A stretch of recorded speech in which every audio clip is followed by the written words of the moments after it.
différents ouvrages ou magazines qui sont édités par notre Jamaat. Sa sainteté le calife fait son entrée.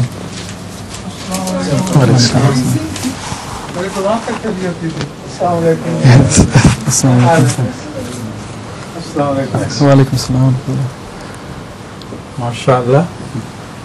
I'm very happy to continue this class, but this time it's a very small class. Yes. Why? Some didn't manage to come today as well. How are you? Thank you for the present both of you sent me. And I hope your health is better. Yes. Symptoms are very encouraging which you wrote to me. I'm amazed. Did you contact Dr. Bhatti as well? Contact him. We get him, yes. You can see him. Dr. Bhatti. Yes. You contacted him? Yes. She said no. No, we can see him at the dispensary. Yes. Right. Good. Anyway, let's start, please. After a long time we will resume, mashallah. Thank you. Foreign song, the same political questionnaire. D'aucuns considèrent les mulfuzat aux paroles du Messie premier, salam, comme étant plus fiables par rapport à leur préservation que les hadiths. Comment et par qui les mulfuzat ont-ils été préservés? Some people believe that the Malfuzat or sayings of the promised Messiah ﷺ are more reliable per the way they were recorded than the hadith. Does Huzur think this is a right view, and how were they recorded exactly? No, this is a very strange question in fact, because he is talking of present history and comparing it to the history of 1400 years ago. And hadith, he is misunderstood to be only that which as malfuzat are. The amount of hadith which was discarded by scholars as non-reliable was even more than the entire volumes of malfuzat. You see, Imam Bukhari went in search of every person who had reported hadith. Now, I am coming to the point now. One hadith was reported from a dervish, a very pious man, a famous man, was a great dervish who had devoted his life for Allah. And so, after a long search, he went into his house, and there was a full room, all racks were filled with books. So Malfuzat makes only a small packet. And Imam Bukhari said, what is this? He said, this is all hadith. He said, hadith? All this? He said, yes. Who reported it? I made it. Imam Bukhari was, exasperated. What do you mean by you made it? You attributed things to Rasulullah Sallam? He said, but I said only good things. This is what he came for. So when I said that the Malfuzat are only small chapter as compared to the hadith which was forged by even so many apparently pious people, you don't imagine how much people have gone to the trouble, taken the trouble to go through investigation and so on. So Imam Bukhari, after rejecting perhaps 100,000 hadiths, collected only 6,000. No comparison is to be made between the present and the present history is just known. But if Malfuzat were reported after 300 years, would you believe them? Today, if somebody is just 100 years past, somebody says that somebody told him this, said this and that. I said, no, it's impossible. All that was said has been recorded, and that's all. See? Please.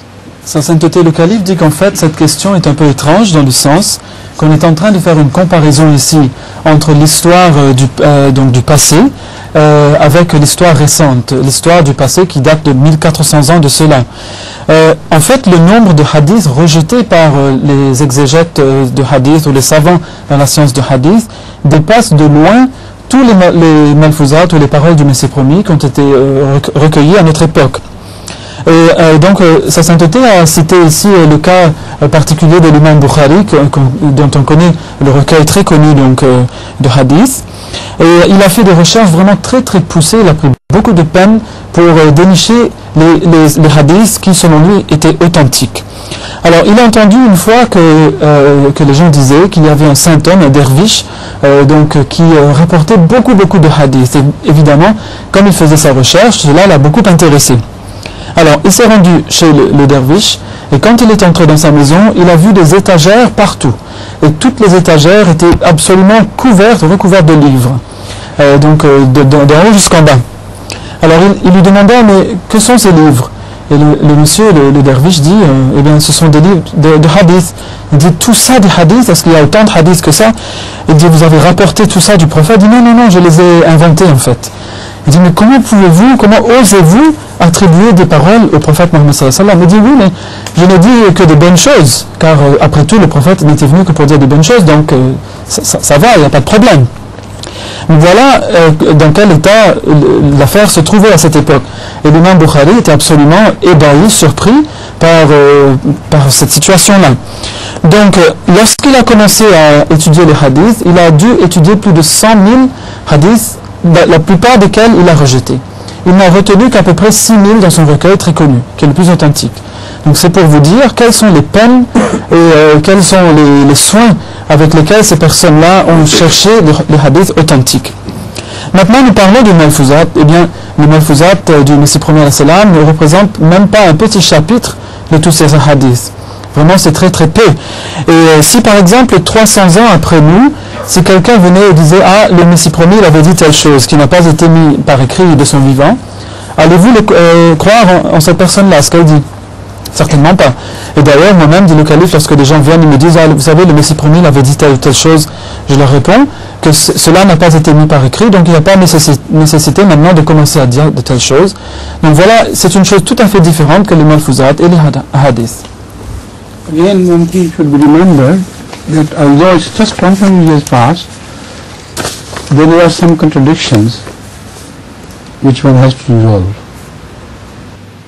In some reporting, there is something said, and in another reporting something else is said. And many times I receive very difficult questions about this. This reporter says this and that reporter says that. So this change of versions is because of bad hearing or missing some words. So if you compare this with the hadith which I quote during my sermons, the hadith speaks for itself. That's deep depth of wisdom. Sometimes I found out of my depths to describe everything in detail, but whatever I do, people understand then that the wisdom of Rasulullah sallallahu alaihi wasallam does not require a reliable reporter. It speaks for itself. Huzour rajoute ici que, regardez, il n'y a que 100 ans qui sont passés depuis que le Messie premier n'est plus avec nous. Mais déjà, dans ces paroles rapportées, il y a certaines contradictions.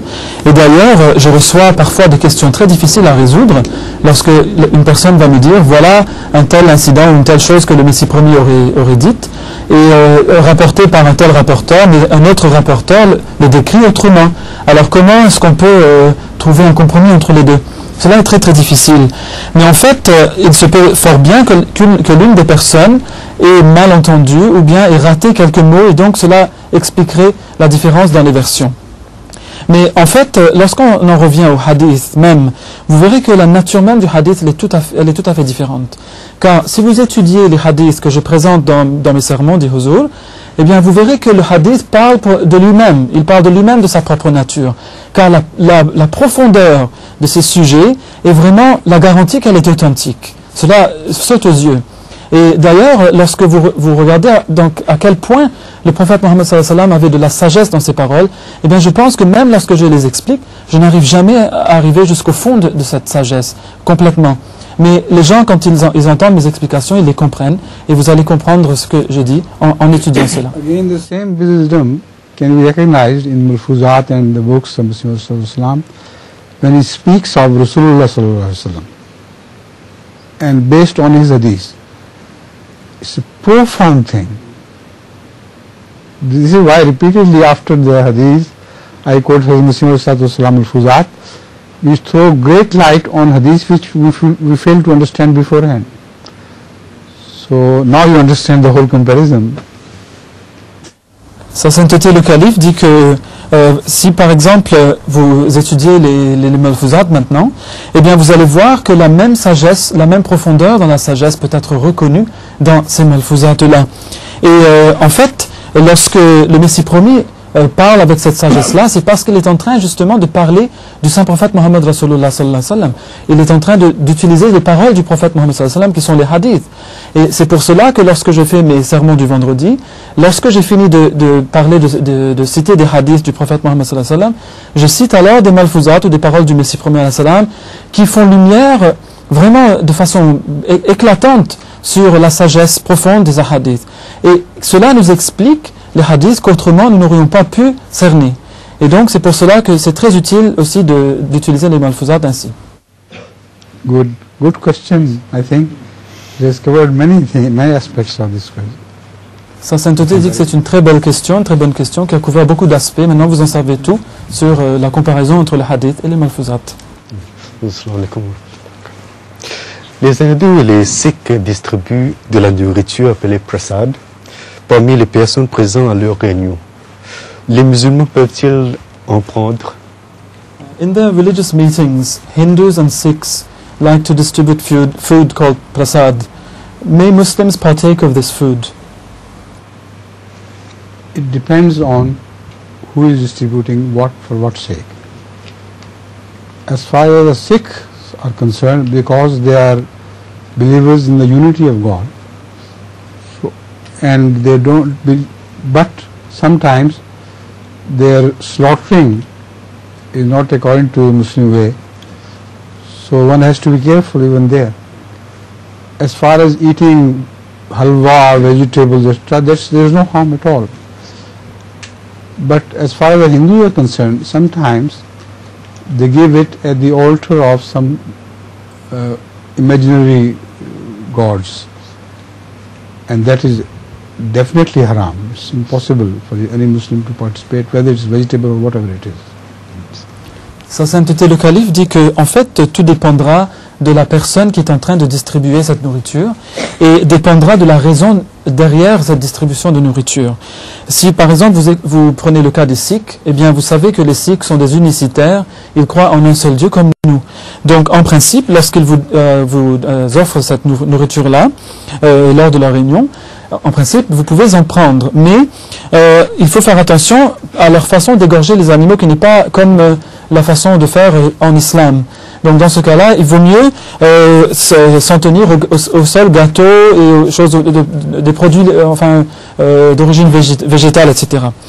Donc cela est juste. Mais quant aux hindous, on sait qu'ils font offrande de ces choses, qu'ils soient d'origine végétale ou autre, à de faux dieux. Donc dans ce cas-là, cela est définitivement haram, cela est illicite pour les musulmans et il faut s'en abstenir. Fortunately, as an additional information, the Sikhs call it just kadaha prasad, which means it's a sort of halwa they prepare. There is no question of any slaughtering animal or anything. So it's all right, there's nothing wrong with that. Given at the altar of God, nothing wrong. Sa sainteté le calife dit que les Sikhs, de toute façon, le prasad qu'ils présentent, en fait, ce n'est que des gâteaux, en fait, des halwa comme on l'appelle, et ils ne le présentent pas sur l'autel de faux dieux, donc on peut tout à fait prendre de ces choses-là, il n'y a pas de mal. Again, another thing which I remember now, the Sikhs sometimes, their gurudwaras, do it continuously, all days or weeks. And they serve to the poor without getting any money. it's a great service to the poor people. So Sikhs have some good points, of course. Sa Sainteté le Calife dit qu'une autre information dont je me souviens, c'est que les Sikhs, en fait, ils préparent de la manger dans leur Gurdwara ou leur lieu de prière 7 jours sur 7. Et c'est surtout à l'intention des pauvres. Donc ils distribuent cette nourriture gratuitement, ils ne prennent rien pour cela. Donc les Sikhs, en fait, ils comportent certains points très bien. There are children today. I don't see any girls, boys, little things. Eh? They used to ask lovely, innocent questions. You are not issued proper warning to all of them. Eh? Perhaps showing sympathy with my health, I'm all right with the grace of Allah now. Eh? Haven't you noticed? Yes, alhamdulillah. Assalamu alaikum, Huzour. Quel est le but de se tourner vers la droite puis vers la gauche en énonçant la formule de salutation à la fin de la prière? Ce geste est-il indicatif d'une idée de chiralité en islam? What is By the... the way, the Television people should write live. I don't see it here.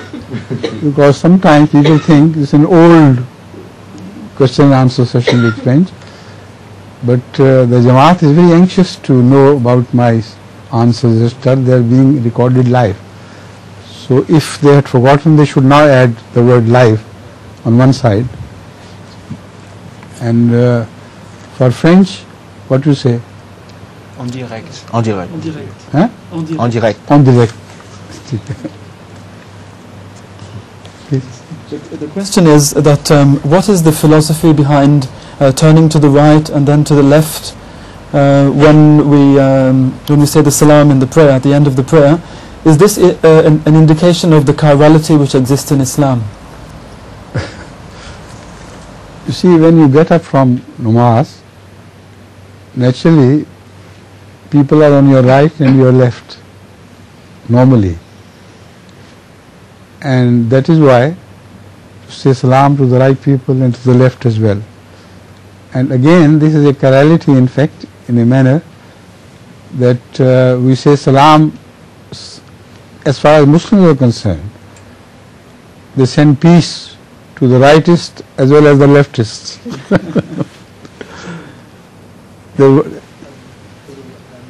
When the program will be broadcasted, we can... Pardon? When the program is broadcasted, we can insert the live text on it. All right. You've suggested. Okay, that's all right. Alors, Sa Sainteté le Calife dit qu'en fait, lorsqu'on laisse la prière, on termine sa prière, il y a bien sûr des gens normalement qui se tiennent à votre droite et qui se tiennent à votre gauche. Donc, en laissant la prière, cela sied à l'adorateur que de saluer ceux qui se trouvent à sa droite d'abord et aussi ceux qui se trouvent à sa gauche. Donc, il y a aussi, cela comporte aussi une question de chiralité, car en islam, les musulmans sont tenus d'envoyer la salutation de paix sur ceux de droite, donc dans tous les sens du terme, et ceux de gauche aussi. Wa alaikum salam. How are you, Marty? Alhamdulillah. क्या हाल है आपका? Alhamdulillah. अच्छे हैं? Dans le Daily Telegraph du 11 août, on pouvait lire que la première éclipse filmée l'avait probablement été en Inde par un prêtre chrétien en 1889. Est-ce que vous en connaissez les détails? It was reported in the Daily Telegraph of the 11th of August this year that the very first eclipse which had ever been caught on film had been done so by a Christian priest in India in 1889. Does Huzoor have any details about this? Eclipse. Huh? The very first eclipse, yes. Achha, not eclipse, eclipse. Yes. In what? The very first to have been caught on film was actually filmed by a Christian priest in India in the year 1889. Does Huzoor have any? I have no idea what he's talking about. But what did he mean to say? Any eclipse, eclipses happen almost every day, every other day, here, there, anywhere in the world. But the eclipse which we speak of as signs of the truth of Masih Maud ﷺ was not only that of sun but also that of moon, and both were fixed on single dates, and the month was Ramadan, and the word of Rasulullah ﷺ came to be fulfilled exactly. So that is a very different story altogether. Sa sainteté le calife dit que, en fait, il voulait savoir quel était le fond de la question, la raison d'être de cette question. En fait, le calife dit que les éclipses se produisent très très souvent partout dans le monde. Mais les éclipses qui nous concernent, nous, qui nous intéressent et dont nous parlons, sont celles qui s'étaient produites en tant que signes, selon la prophétie du prophète Mohammed sallallahu alayhi wa sallam, lorsqu'il avait dit que ces signes viendraient dans donc l'éclipse totale de la lune et du soleil pendant le même mois du Ramadan comme signe pour l'arrivée du Mahdi. Et en fait, ces éclipses-là ont eu lieu, comme on le sait, et cela a prouvé que la prophétie du prophète Mohammed sallallahu alayhi wa sallam s'était accomplie à 100%. Donc cela est la seule chose qui nous intéresse et nous devons nous concerner avec cela. Vous pensez des tremblements de terre aujourd'hui et que faut-il en déduire? This question has been sent in by a new Ahmadi in France. He said, how should we take earthquakes to be nowadays, and should we deduce anything from them? Earthquakes are a natural phenomenon which has been shaping the entire earth, and because of earthquakes so many benefits have been delivered from Allah to humankind that you can't imagine. The entire world was shaped through earthquakes. But perhaps you have in mind those earthquakes which were prophesied. So natural phenomenon, if it was prophesied, becomes a sign. If it happens exactly like that, like eclipses, they occur everywhere. But when you speak of eclipses, referring to a hadith 1400 years ago, and that eclipse takes place exactly on the same dates, then it's a different story altogether. The same goes with eclipses, with the earthquakes. Sa sainteté dit que les tremblements de terre sont tout simplement des phénomènes naturels. Eh bien, ce sont des phénomènes qui ont donné sa forme à la terre telle qu'on la connaît aujourd'hui. Et cela a comporté tant de bénéfices donnés par Dieu à l'humanité que nous ne pouvons même pas les compter, on ne peut pas les énumérer. Eh bien, vous avez peut-être en tête les tremblements de terre qui ont été prophétisés. Eh bien, ces tremblements de terre-là, lorsqu'ils auront lieu, deviendront des signes. Donc cela est différent. Et là, on en revient à la question des éclipses dont on venait de parler. Car lorsque des éclipses qui se produisent très souvent et partout sur la Terre sont prophétisées par quelqu'un il y a 1400 ans de cela, comme allant avoir lieu sur des dates, à des dates précises, et que cela se manifeste après, exactement comme prédit, cela est un signe vraiment grandiose. Donc là, ces tremblements de terre-là, ou ces éclipses-là, ou d'autres phénomènes, vont prendre une autre forme, une autre nature, et deviendront des signes. Assalamu alaikum. Assalamu alaikum. Wa alaykum assalam wa rahmatullah. Comment pleurer par amour et non par tristesse dans la prière? This question has also been sent in by an Ahmadi from France. He wants to know how can we develop the way to cry in prayer through love and not only through sadness? This is a strange question because it depends on the mood of the people. Some people are sad at some loss, some dear one, etc., some disease. So naturally they become sad during the prayer because of this tragedy or something. And some people are sometimes moved, as the Holy Quran also speaks, with the love of Allah so much that the whole body shudders. And that is the moment when you are praying to Allah with pure love. So there are variations between these two. Some love, more love, more love, more love. And the love with which Rasulullah prayed to God is incomparable. Sa sainteté dit que la question est un peu étrange dans le sens que ce qui va se produire dans la prière dépendra beaucoup de l'état dans lequel se trouvent les gens. Car si l'on est attristé par une perte de vie d'un être cher ou par une tragédie quelconque, évidemment dans sa prière on sera triste, on pleurera par tristesse. Donc parfois, autrement, les gens sont peut-être émus à tel point par l'amour d'Allah en lisant certains versets du Coran, comme le Coran lui-même le dit, que tout leur corps se met à trembler par cet amour d'Allah.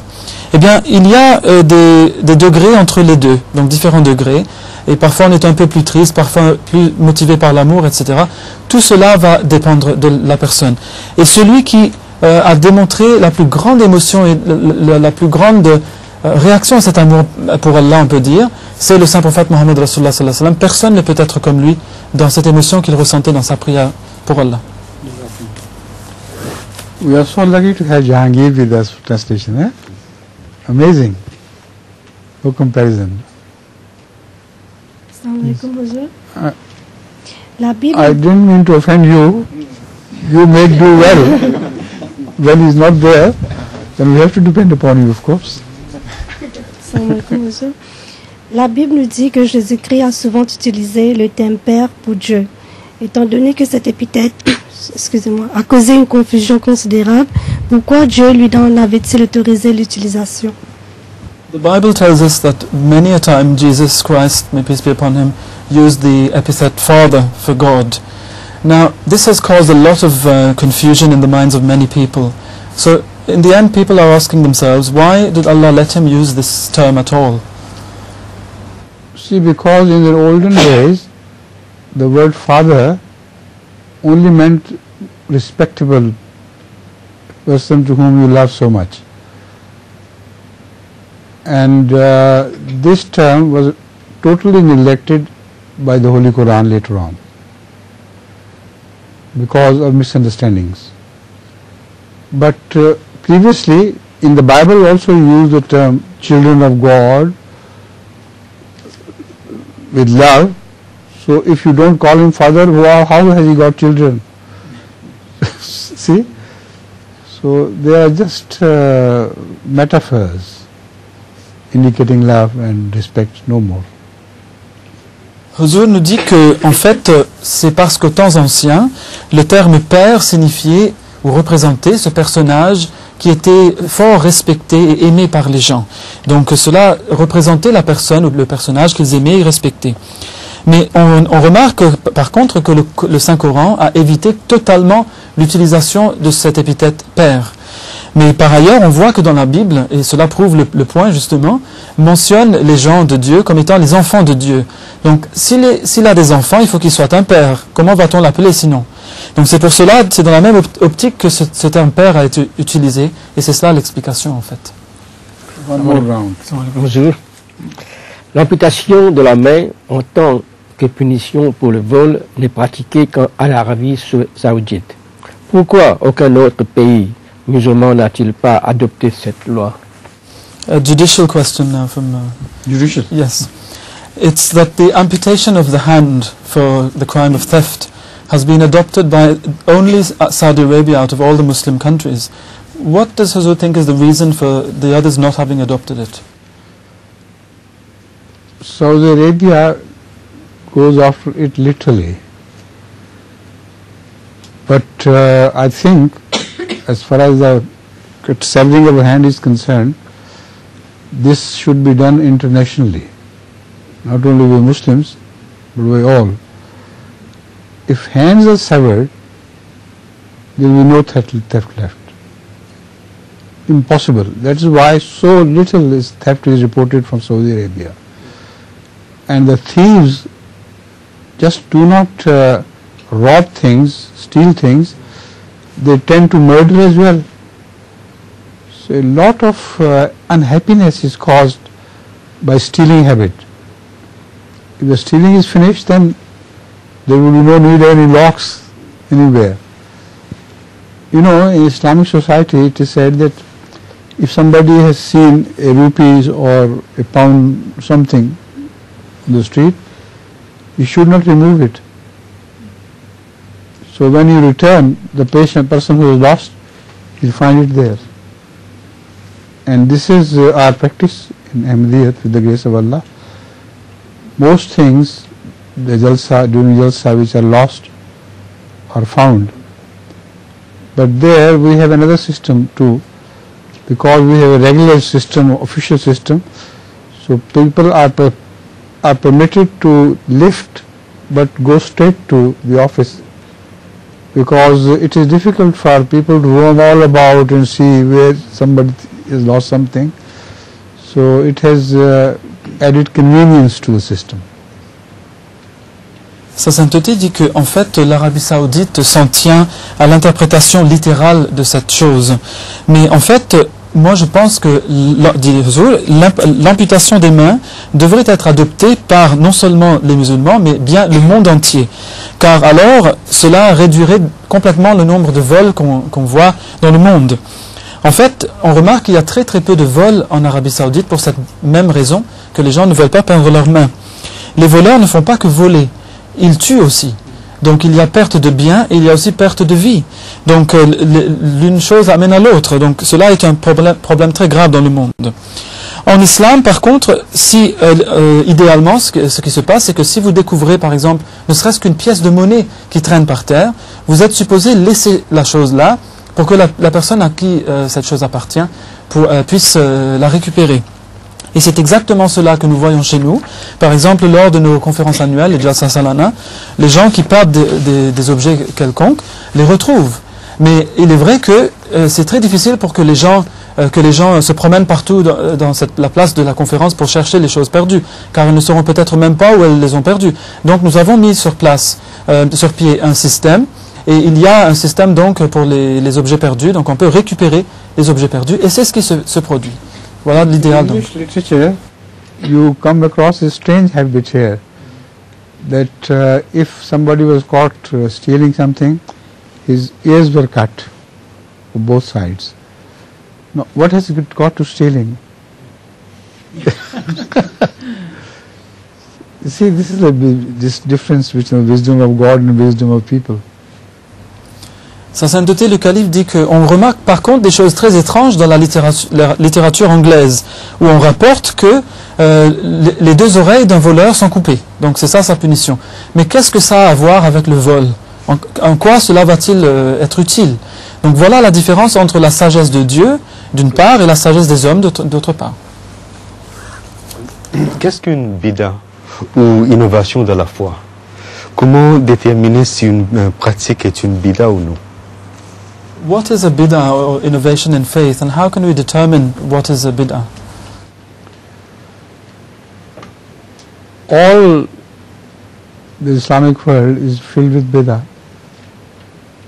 Bid'ah is something which is contradictory to the Quran and contradictory to hadith, of authentic hadith. So you see people bowing before dead people's graves, even prostrating before them. And if you want to see the varieties of bid'ah, it's impossible to count them. I have seen strange things with my own eyes in district Hazara, for instance, that some trees had so many flags that they're full of colorful flags here and there. And I inquired why. He said this tree was sown by a great man, holy man, and if some woman for instance goes and makes a wish there, and when that wish is fulfilled, he comes back and puts a flag on one of the branches. Now, those whose wishes are not fulfilled, they don't take the flags off, or even the leaves will be not left in the trees. Sa sainteté, le calife, dit que en fait, le monde islamique en entier est rempli de bid'ah, d'innovation dans la foi. Et qu'est-ce que c'est que ces choses? Eh bien, ce sont des choses qui contredisent le Coran et le hadith. Les gens, parfois, par exemple, se prosternent devant des tombes. Si cela n'est pas une bid'ah, eh bien, qu'est-ce que c'est? On ne peut même pas les compter. Il y a trop d'innovations dans le monde islamique. J'ai vu de mes yeux, dit le calife, dans le district de Hazara, des arbres qui portaient un grand nombre de drapeaux, par exemple des banderoles. Et on voyait à peine les feuilles sur les arbres tant il y avait de drapeaux, de toutes les couleurs. Donc j'ai demandé aux gens des alentours, qu'est-ce que c'est que cette coutume? Et ils me dirent que les gens viennent là, sur la tombe d'un saint ou quelque chose comme ça, et ils formulent des vœux. Et alors ils attachent un drapeau, et lorsque leur vœu est accompli, ils reviennent enlever le drapeau. Donc toutes ces pauvres personnes dont les vœux ne sont pas accomplis laissent le drapeau là, et on voit du nombre de drapeaux, on peut on peut savoir combien de personnes n'ont pas leurs vœux accomplis. Donc il y aura peut-être plus de feuilles sur l'arbre tant il y a de ces drapeaux, dit le calife. Donc voilà un peu l'état du monde islamique par rapport au bid'ah. If you want to see officially this bid'ah being practiced, you go to Lahore and see Data Darbar. The word Darbar means court, and Data means provident. So Allah is provident, not man, but this is a dead man who is called provident. And you know who goes to pay homage to that dead person? President of Pakistan, Prime Minister of Pakistan, Nawaz Sharif of Pakistan, Benazir of Pakistan. Imagine, they all go and put some chadar, some covering over the grave, and people look at them, look very pious people. And what else do you find there? All prostitutes are gathered there. And things which are reported from people are unbelievable. That is called the holy place, the holy darbar of Data. So as far as business is concerned, it's not difficult to recognize it. Le calife dit que si vous voulez voir une bid'a de vos yeux vus, eh bien allez à Lahore, à la place qu'on appelle Data Darbar. Ce qui signifie, donc Darbar signifie la cour et Data signifie le pourvoyeur. Eh bien c'est Allah qui est le pourvoyeur, pas un homme mort, mais ces gens-là croient plutôt le contraire. Et c'est qui va lui payer leur respect à cet homme mort-là? Eh bien c'est le président du Pakistan, le premier ministre du Pakistan, Benazir du Pakistan, et des gens de leur... comme eux, Nawaz Sharif, oui, comme dit le calife. Donc toutes ces personnalités-là vont lui payer leur respect, et quand ils y vont, ils recouvrent la tombe de drap, et tout le monde dit ce sont des gens très saints, ce sont des gens très très religieux, très pieux, etc. Donc ils font un dédicace, donc font offrande d'un drap, et ils recouvrent la tombe de cela. Donc c'est un signe de leur dédicace ou de leur offrande. Eh bien on sait aussi que cette place regorge de prostituées, par exemple. Les choses qu'on raconte, ce qui se passe là-bas, c'est vraiment c'est terrible. Donc si vous voulez voir des bid'ah, ce n'est pas difficile du tout, dit le calife. Ces choses en fait sautent aux yeux.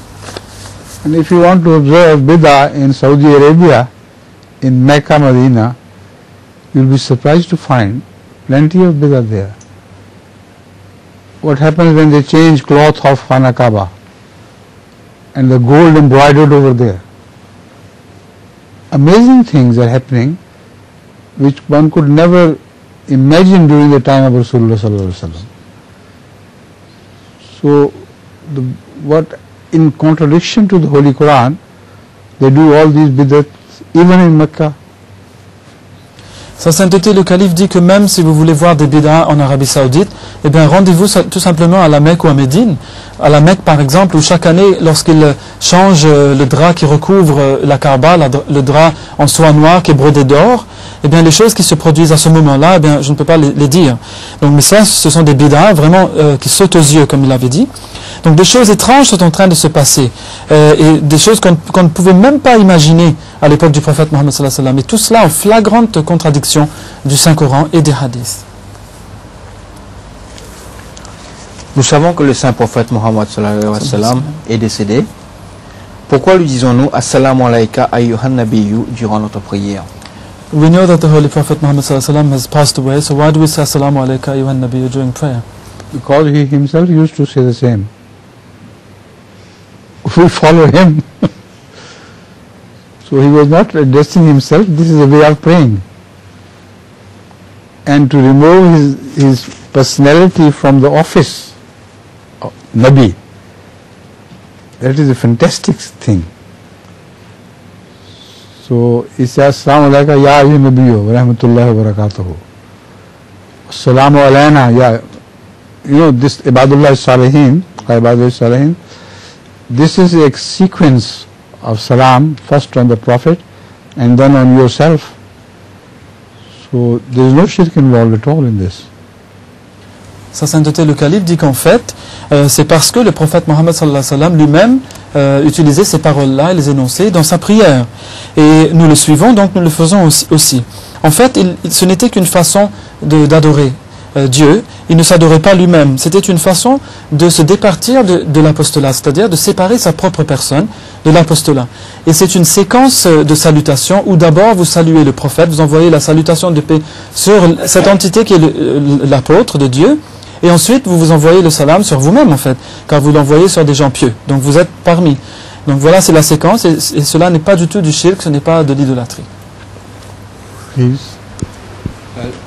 La religion Hare Krishna attire beaucoup les jeunes dans les pays occidentaux, où c'est en tout cas l'impression qu'en donnent les médias. Ont-ils des influences particulières qui leur permettent d'avoir autant de publicité? The media in the West gives the impression that the Hare Krishna movement is attracting a lot of the youth here. Do they have any kind of special influence on these people? Or? I think you are talking of past. Hare Krishna movement has automatically died as a cult. And they used to gather a lot of money in the name of Hare Krishna, and these people who don't believe practically in God believe in superstitions. So they see somebody doing this and that, singing and dancing, so they are deeply impressed, and by their attire and things, and they used to give them money for that. It's all talking of bygone days, finished now. Hare Krishna movement was once very popular in America and England and Europe. It's finishing, it's dying out automatically. Sa sainteté dit qu'en fait, je pense que vous parlez du passé, car pour le moment, le mouvement Hare Krishna Hare Rama est pratiquement mort, on peut dire. Autrefois, il recueillait beaucoup de fonds, donc beaucoup de finances, mais il ne croyait pas en Dieu, mais plutôt en des superstitions. Et ils chantaient, dansaient, et cela évidemment impressionnait les jeunes. Ils étaient autrefois populaires aux États-Unis et en Angleterre et en Europe, mais maintenant ils sont en train de mort naturelle, on peut dire, d'eux-mêmes. Again, I tell you a very fine and very sharp distinction between religions and movements like this. You see, Ahmadis give birth to Ahmadis. Non-Ahmadi Muslims give birth to practically non-Ahmadi Muslims, whether they are practicing or not. They seem to have inherited the beliefs.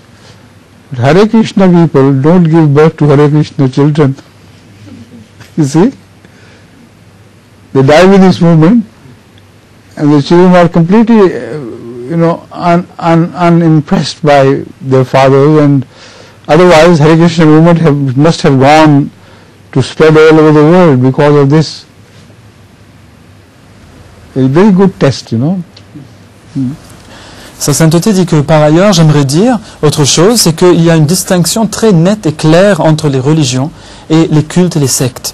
Eh bien, on voit que, par exemple, les Ahmadis qui appartiennent à une religion donnent naissance à d'autres Ahmadis. Même les musulmans non Ahmadis ou d'autres donnent naissance à des gens comme eux. Mais dans le cas des Hare Krishna, on voit qu'ils ne donnent pas naissance à des enfants Hare Krishna.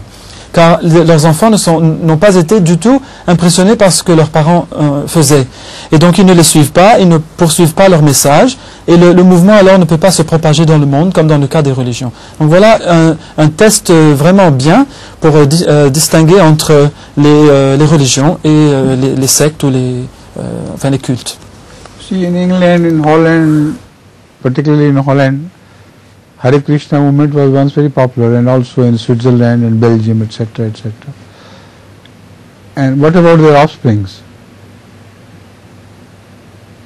The children of none is Hare Krishna person.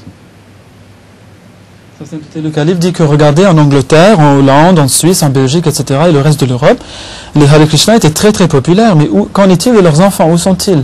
Ils n'ont pas adopté du tout le Hare Krishna, donc voilà, l'affaire se termine là. Lorsque les enfants nous demandaient s'ils auront des jouets et des chocolats au paradis, peut-on leur répondre dans l'affirmative, ou cela équivaudrait-il à leur raconter des histoires? When children ask us sometimes if they would be getting toys and chocolates in paradise, can we say yes, or would that be like white lies? No, we can't say yes. Paradise is not a material thing. Ma tamtavi anfusukum. That's the important point. Whatever you like, whatever you love, you will get there. So the highest paradise is that of Allah. And that is mentioned in the Holy Quran. Ya ayyatuha nafsul mutmainna turja'i ila rabbika radiyatan mardiyah. Fadkhuli ibadi wadkhuli jannati. Fadkhuli fi ibadi wadkhuli jannati. So this is different people, they have different desires and their desires will be fulfilled. So after death these children will not look for toys. They will look for great things. Sa sainteté le calife dit que non, on ne peut pas leur dire qu'il y aura des jouets, des chocolats et de telles choses dans le paradis, car le paradis n'est pas un lieu matériel, c'est une chose tout à fait différente. Là-bas vous aurez ma tashtahi anfusakum, c'est-à-dire tout ce que désirera vos âmes, vous aurez cela là-bas. Mais ce ne sont pas du tout des choses matérielles. Et ensuite, Allah dit dans le Saint-Coran, des versets que le calife avait cités, donc Ya ayyatuhan nafsul mutma'inna irji'i ila rabbiki radiyatan mardiyah fadkhuli fi ibadi wadkhuli jannati. Donc, c'est-à-dire, ô âme en paix, retourne vers ton Seigneur, toi satisfaite de lui, et lui satisfait de toi. Et entre dans le nombre de mes serviteurs, et entre dans mon paradis. Donc là, l'âme, bien sûr, lorsqu'elle arrivera sur le seuil de Dieu, elle ne va certainement pas demander des jouets. Elle va chercher autre chose. Donc c'est le plaisir d'Allah, c'est tout à fait différent. Donc voilà, on ne peut pas le leur dire. Glad tidings for the ladies, because Nafs Mutmainna is addressed as a lady, as a female soul. Ya ayyatuha nafsul mutmainna. And again, Fadkhuli fi ibadi, that's a masculine reference. So souls are neither female nor masculine. This is a fantastic verse of the Holy Quran, which tells you that the soul has no gender in fact. Sa sainteté le calife dit que ceci constitue un verset fantastique du Saint-Coran, et c'est une bonne nouvelle pour les dames, car ici l'âme est adressée comme étant Ya ayyatuhan nafsul mutma'inna, c'est-à-dire an-nafs ayyatuhan nafs, c'est-à-dire l'âme qui est une femelle, au féminin. Mais par contre, Allah dit Fadkhuli fi ibadi, donc là c'est le masculin. Donc en fait, l'âme n'est ni femelle ni mâle, et ceci est une référence vraiment fantastique du Saint-Coran. Stop now because there are only 5 minutes left for prayer, and some of us would like to refresh their wuzu. Right? Jazakumullah. MashaAllah. Even with this small number,